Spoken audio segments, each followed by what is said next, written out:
Hi friends, എല്ലാവർക്കും PSC ബേസിക്സിലേക്ക് സ്വാഗതം.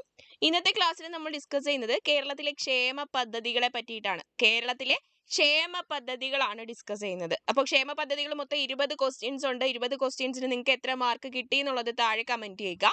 പിന്നെ നമ്മുടെ കൂടുതൽ എക്സാംസുകൾ നമ്മൾ അറ്റൻഡ് ചെയ്താൽ മാത്രമേ നമ്മൾ പഠിച്ചത് എത്രത്തോളം ഉണ്ട് അതിനെ ഇവാലുവേറ്റ് ചെയ്യാനായിട്ട് സാധിക്കത്തുള്ളൂ. അപ്പോൾ അതിന് വേണ്ടിയിട്ട് ഡിഗ്രി ലെവൽ പ്രിലിംസ് പരീക്ഷ എഴുതുന്നവർക്ക് വേണ്ടിയിട്ട് ഒരു ക്വസ്റ്റ്യൻ ബാങ്ക്, അതുപോലെ തന്നെ കമ്പനി ബോർഡ് LGS എഴുതുന്നവർക്ക് വേണ്ടിയിട്ട് മറ്റൊരു ക്വസ്റ്റ്യൻ ബാങ്ക്. ഇത് മോക്ക് ടെസ്റ്റ് രൂപത്തിൽ നിങ്ങൾക്ക് എഴുതി നോക്കാനും നിങ്ങളുടെ മാർക്ക് പെർഫോമൻസ് എത്ര നെഗറ്റീവ് മാർക്ക് കിട്ടി ഡീറ്റെയിൽസ് ഒക്കെ അറിയാനും സാധിക്കും. അപ്പോൾ അതിന് വേണ്ടിയിട്ട് നമ്മുടെ ആപ്പ് ഡൗൺലോഡ് ചെയ്യുക. ഈ ഒരു കോഴ്സ് പർച്ചേസ് ചെയ്താൽ മതി. ഡിഗ്രി ലെവൽ ആണെങ്കിൽ 200 രൂപയും അത് കമ്പനി ബോർഡ് LGSൻ്റെതാണെങ്കിൽ 100 രൂപയാണ്, 99 രൂപയാണ് ക്യാഷ് എന്ന് പറയുന്നത്. ഓക്കെ, ഒന്നാമത്തെ ചോദ്യം, കലാലയങ്ങളിൽ യുവതലമുറയെ ബോധവാന്മാരാക്കുക എന്ന ലക്ഷ്യത്തോടെ വനിതാ ശിശു വികസന വകുപ്പ് അവതരിപ്പിച്ച പദ്ധതി ഏതാണ്? കലാലയങ്ങളിൽ യുവതലമുറയെ ബോധവാന്മാരാക്കുക, അതായത് ജെൻഡർ എങ്ങനെയാണ്, ജെൻഡർ ഇക്വാലിറ്റി അതിനൊക്കെ പറ്റിയിട്ട് ഒരു ബോധവാന്മാരാക്കുക എന്ന ലക്ഷ്യത്തോടെ വനിതാ ശിശു വികസന വകുപ്പ് അവതരിപ്പിച്ച പദ്ധതിയാണ്. ഓപ്ഷൻ ഏതാണ്? 4 ഓപ്ഷൻസ് തന്നിട്ടുണ്ട്. ആൻസർ വരുന്നത് ഓപ്ഷൻ ബി ആണ്, കനൽ പദ്ധതിയാണ്. ഏതാണ്? കനൽ പദ്ധതി. വിധവകളുടെ മക്കൾക്ക് ഉന്നത വിദ്യാഭ്യാസത്തിനായുള്ള ധനസഹായ പദ്ധതി ഏതാണ്? വിധവകളുടെ മക്കൾക്ക് ഉന്നത വിദ്യാഭ്യാസത്തിനായുള്ള ധനസഹായ പദ്ധതി ഏതാണ്? ആൻസർ ഓപ്ഷൻ സി ആണ്, പടവുകളാണ്. അതായത് വിധവകൾ എന്ന് പറയുമ്പോൾ നമുക്ക് ഊഹിക്കാവുന്നതാണ്, അവരെ സംബന്ധിച്ചിടത്തോളം ജോലിയൊന്നും ഇല്ല എങ്കിൽ അവരെ സംബന്ധിച്ചിടത്തോളം മക്കൾക്ക് ഉന്നത വിദ്യാഭ്യാസം നേടുക എന്ന് പറയുന്നത് ഒരു പടവുകൾ കയറുന്നതിന്, വലിയ വലിയ പടവുകൾ കയറുന്നതിന്, പടവ് എന്താണ്? സ്റ്റെപ്പാണ്. അപ്പോൾ പടവുകൾ, വലിയ വലിയ പടവുകൾ കയറുന്നതിന് തുല്യമാണ്. അപ്പോൾ ആ ഒരു പടവുകൾ കയറുന്നതിന് വേണ്ടിയിട്ട് നൽകുന്ന ധനസഹായ പദ്ധതിയുടെ പേരും എന്താണ്? പടവുകൾ എന്നാണ്. ഓക്കെ ആണല്ലോ. അടുത്ത ചോദ്യം, തീവ്രമായ ശാരീരിക മാനസിക വെല്ലുവിളികൾ നേരിടുന്നവരെ സംരക്ഷിക്കുന്ന സ്ത്രീകൾക്ക് സ്വയം തൊഴിൽ ആരംഭിക്കാനുള്ള ഒറ്റത്തവണ ധനസഹായ പദ്ധതി ഏതാണ്? തീവ്രമായ ശാരീരിക മാനസിക വെല്ലുവിളികൾ നേരിടുന്ന ആൾക്കാരുണ്ട്. മക്കളാവാം, ഭർത്താവാം, അച്ഛനാവാം, അമ്മയാവാം, ആര് വേണമെങ്കിലും ആവാം. അങ്ങനെ ആരെങ്കിലും സംരക്ഷിക്കുന്ന ഒരു സ്ത്രീ ഉണ്ടെങ്കിൽ ആ സ്ത്രീക്ക് സ്വയം തൊഴിൽ ആരംഭിക്കാനുള്ള ഒറ്റത്തവണ ധനസഹായ പദ്ധതി ഏതാണ്? ആൻസർ ഓപ്ഷൻ എ ആണ്, സ്വാശ്രയ പദ്ധതിയാണ്. സ്വാശ്രയ പദ്ധതി. സാമ്പത്തികമായി പിന്നാക്കം നിൽക്കുന്ന കുടുംബങ്ങളിലെ പെൺകുട്ടികളുടെ വിവാഹത്തിന് സഹായധനം നൽകാനുള്ള പദ്ധതി ഏത്? സാമ്പത്തികമായി പിന്നാക്കം നിൽക്കുന്ന കുടുംബങ്ങളിലെ പെൺകുട്ടികളുടെ വിവാഹത്തിന് സഹായധനം നൽകാനുള്ള പദ്ധതി ഏതാണ്? ആൻസർ ഓപ്ഷൻ ഡി ആണ്, പ്രത്യാശയാണ്. ഏതാണ്? പ്രത്യാശ.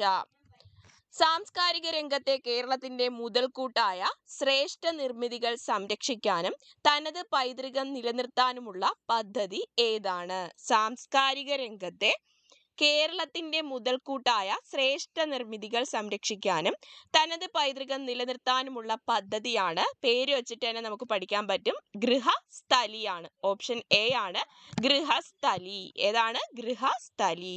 ഗൃഹം എന്ന് ഉദ്ദേശിക്കുന്നത് നമ്മുടെ കേരളത്തിന്റെ ശ്രേഷ്ഠ നിർമ്മിതികളാണെന്ന് ഓർമ്മിക്കുക. അതിനെ സ്ഥിരമായി നിർത്താൻ വേണ്ടിയിട്ടുള്ളതാണ്. That is ഗൃഹസ്ഥലിയാണ്.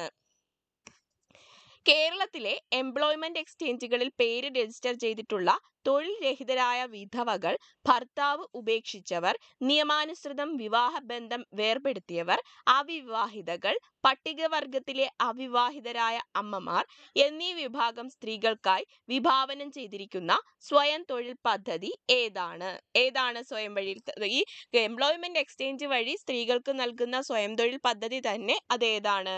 ഓപ്ഷൻ ബി ആണ്, ശരണ്യ പദ്ധതിയാണ്. അപ്പൊ ശരണ്യ പദ്ധതി എന്ന് വെച്ചാൽ എന്താണെന്ന് പഠിച്ചു വെക്കുക. ആർക്കൊക്കെയാണ് അതിന്റെ ഗുണം കിട്ടുന്നതെന്ന് പരീക്ഷയ്ക്ക് ചോദിക്കുകയാണെങ്കിൽ തൊഴിൽ രഹിതരായ വിധവകളുണ്ട്, ഭർത്താവ് ഉപേക്ഷിച്ചവരുണ്ട്, പിന്നെ നിയമാനുസൃതം വിവാഹബന്ധം വേർപെടുത്തിയവരുണ്ട്, അവിവാഹിതകളുണ്ട്, പട്ടികവർഗത്തിലെ അവിവാഹിതരായ അമ്മമാരുണ്ട്.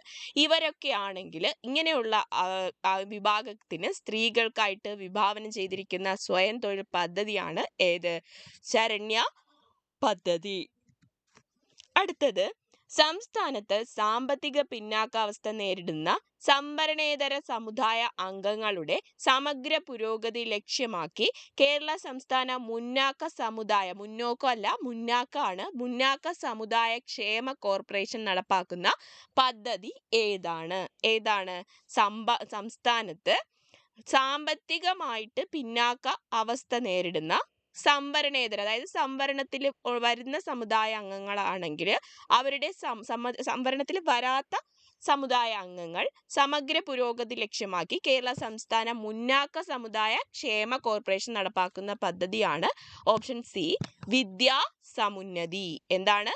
വിദ്യാ സമുന്നതി.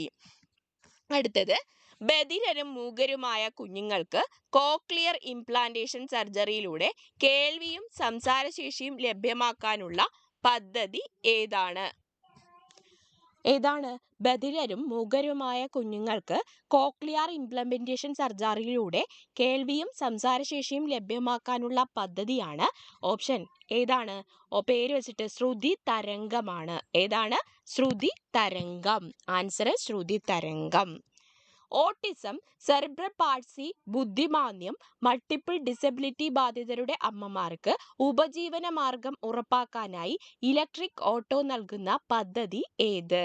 ഇലക്ട്രിക് ഓട്ടോ നൽകും ആർക്കൊക്കെ? ഓട്ടിസം ബാധിച്ചവർക്ക്, സെറിബ്രൽ പാൾസി വന്നവർക്ക്, ബുദ്ധിമാന്ദ്യം, മൾട്ടിപ്പിൾ ഡിസബിലിറ്റി ഉള്ളവർക്ക്, അവരുടെ അമ്മമാർക്ക് ഉപജീവന മാർഗം ഉറപ്പാക്കാൻ വേണ്ടിയിട്ടാണ് ഇലക്ട്രിക് ഓട്ടോ നൽകുന്നത്. ഈ പദ്ധതിയുടെ പേരെന്താണ്?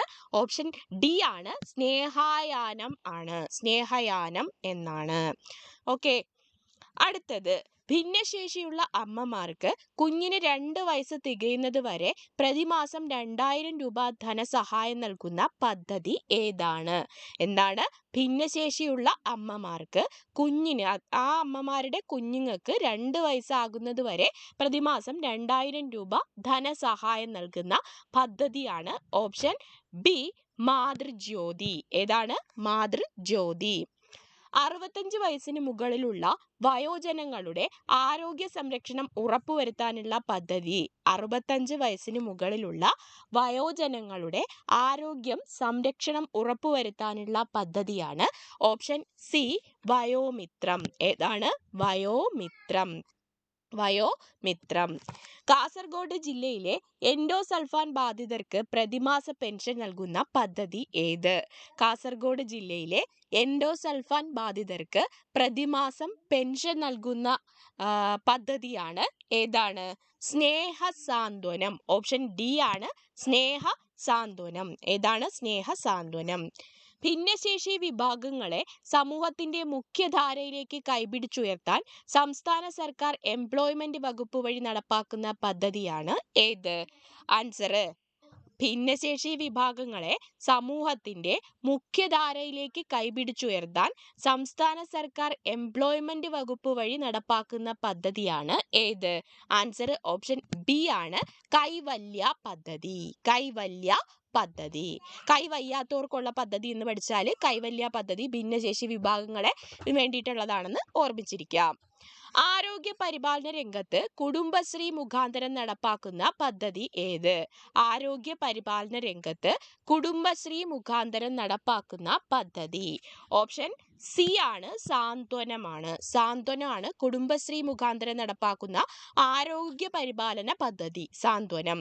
സമൂഹത്തിലെ പാർശ്വവൽക്കരിക്കപ്പെട്ട ദരിദ്ര ജനവിഭാഗങ്ങളിൽ ഉൾപ്പെടുന്ന സ്ത്രീകൾക്കും അവരുടെ കുടുംബാംഗങ്ങൾക്കും തൊഴിലവസരം സൃഷ്ടിക്കുകയും സാമ്പത്തിക സ്വാശ്രയത്വം ഉണ്ടാക്കാനും ലക്ഷ്യമിട്ടിട്ടുള്ള പദ്ധതിയാണ്. ഏതാണ്? സമൂഹത്തിലെ പാർശ്വവൽക്കരിക്കപ്പെട്ട ദരിദ്ര ജനവിഭാഗങ്ങളിൽ ഉൾപ്പെട്ട സ്ത്രീകൾക്കും അവരുടെ കുടുംബാംഗങ്ങൾക്കും തൊഴിലുണ്ടാക്കി കൊടുക്കുക, അതുപോലെ സാമ്പത്തിക സ്വാശ്രയത്വം ഉണ്ടാക്കുക.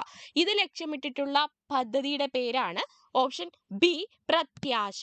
ഏതാണ്? പ്രത്യാശ. അവർക്ക് തൽക്കാലം ഒരു ആശയൊക്കെ കിട്ടും, അതാണ് പ്രത്യാശ. കേരളത്തിലെ അസംഘടിത മേഖലയിലെ വരുമാനം കുറഞ്ഞ തൊഴിലാളികൾക്ക് സ്വന്തം അപ്പാർട്ട്മെന്റ് താങ്ങാവുന്ന വിലയ്ക്ക് നൽകുന്ന പദ്ധതിയാണ് ഏത്? ഏതാണ് പദ്ധതിയുടെ പേര്? ജനനി എന്നാണ്. എന്താണ് ജനനി? കേരളത്തിലെ അസംഘടിത മേഖലയിൽ വരുമാനം കുറഞ്ഞ തൊഴിലാളികൾക്ക് സ്വന്തം അപ്പാർട്ട്മെന്റ് താങ്ങാവുന്ന വിലയ്ക്ക് നൽകുന്ന പദ്ധതിയാണ് ജനനി. ആശുപത്രിയിൽ നടക്കുന്ന പ്രസവങ്ങളെ പ്രോത്സാഹിപ്പിച്ച് മാതൃശിശു മരണ നിരക്കുകൾ കുറയ്ക്കാനായുള്ള പദ്ധതിയുടെ പേരാണ് ഏതാണ്? ആൻസർ ഓപ്ഷൻ എ ആണ്, ജനനി സുരക്ഷാ യോജന. അപ്പൊ ജനനി എന്താണെന്നറിയാം, ജനനി സുരക്ഷാ യോജന എന്താണെന്നറിയാം. എന്താണ് ജനനി സുരക്ഷാ യോജന? ആശുപത്രിയിൽ നടക്കുന്ന പ്രസവങ്ങളെ പ്രോത്സാഹിപ്പിച്ച്, അതായത് ആൾക്കാർ ആശുപത്രിയിൽ കൊണ്ടുവന്ന് പ്രസവം നടത്തണം, വീടുകളിൽ നടത്താൻ പാടില്ല. അപ്പൊ എന്തിനു വേണ്ടിയിട്ട് മാതൃശിശു മരണ നിരക്കുകൾ കുറയ്ക്കണം. അതിനു വേണ്ടിയിട്ടുള്ള പദ്ധതിയാണ് ജനനി സുരക്ഷാ യോജന. 18 വയസ്സിൽ താഴെയുള്ള കുട്ടികളുടെ സമഗ്ര ആരോഗ്യ സംരക്ഷണത്തിനുള്ള സേവനങ്ങൾ ഒരു കുടക്കീഴിൽ ഉറപ്പുവരുത്തുന്ന പദ്ധതി ഏതാണ്? 18 വയസ്സിന് താഴെയുള്ള കുട്ടികളുടെ സമഗ്ര ആരോഗ്യ സംരക്ഷണത്തിനുള്ള സേവനങ്ങൾ ഒരു കുടക്കീഴിൽ ഉറപ്പുവരുത്തുന്ന പദ്ധതിയുടെ പേര് എന്താണ്? ആരോഗ്യ കിരണം എന്നാണ്. ഏതാണ്? ആരോഗ്യ കിരണം എന്നാണ്. ലൈംഗിക ചൂഷണം തടയുക, ചൂഷണത്തിനിരയായവരെ മോചിപ്പിക്കുക, അവരെ പുനരധിവസിക്കുക, പുനരേകീകരിക്കുക, സമൂഹത്തിലേക്ക് തിരിച്ചു കൊണ്ടുവരിക തുടങ്ങിയ പ്രവർത്തനങ്ങൾ നടപ്പാക്കാൻ അംഗീകൃത സംഘടനകൾക്ക് ധനസഹായം അനുവദിക്കുന്ന പദ്ധതി ഏതാണ്? ആൻസർ ഓപ്ഷൻ ബി ആണ്, ഉജ്ജ്വല ഹോം ആണ്. ഏതാണ്? ഉജ്ജ്വല ഹോം ആണ്. ഉജ്ജ്വല ഹോം. ലാസ്റ്റ് ക്വസ്റ്റ്യൻ, ചൂഷണത്തിന് വിധേയരായി അവിവാഹിതരായിരിക്കുമ്പോൾ തന്നെ അമ്മയായവർക്കുള്ള പ്രതിമാസ സഹായ ധന പദ്ധതി ഏത്? ചൂഷണത്തിന് വിധേയരായി അവിവാഹിതരായിരിക്കുമ്പോൾ തന്നെ അമ്മയായവർക്കുള്ള പ്രതിമാസ സഹായ ധന പദ്ധതി ഏത്? ആൻസർ ഓപ്ഷൻ ഡി ആണ്, സ്നേഹസ്പർശമാണ്. ഏതാണ്? സ്നേഹസ്പർശം. ഓക്കെ, അപ്പൊ 20 ക്വസ്റ്റ്യൻസ് കഴിഞ്ഞു. ഇനി അടുത്ത ക്ലാസ്സിൽ നമ്മൾ വീണ്ടും കേരള ക്ഷേമ പദ്ധതികളുമായിട്ട് കാണാം. കൂടുതൽ ക്ലാസ്സുകൾക്ക് വേണ്ടിയിട്ട് ചാനൽ സബ്സ്ക്രൈബ് ചെയ്യാൻ മറക്കണ്ട. മോക്ക് ടെസ്റ്റിനായിട്ട് നമ്മുടെ ആപ്പ് ഡൗൺലോഡ് ചെയ്യാനും മറക്കണ്ട. അപ്പോൾ എല്ലാവർക്കും all the best and thank you.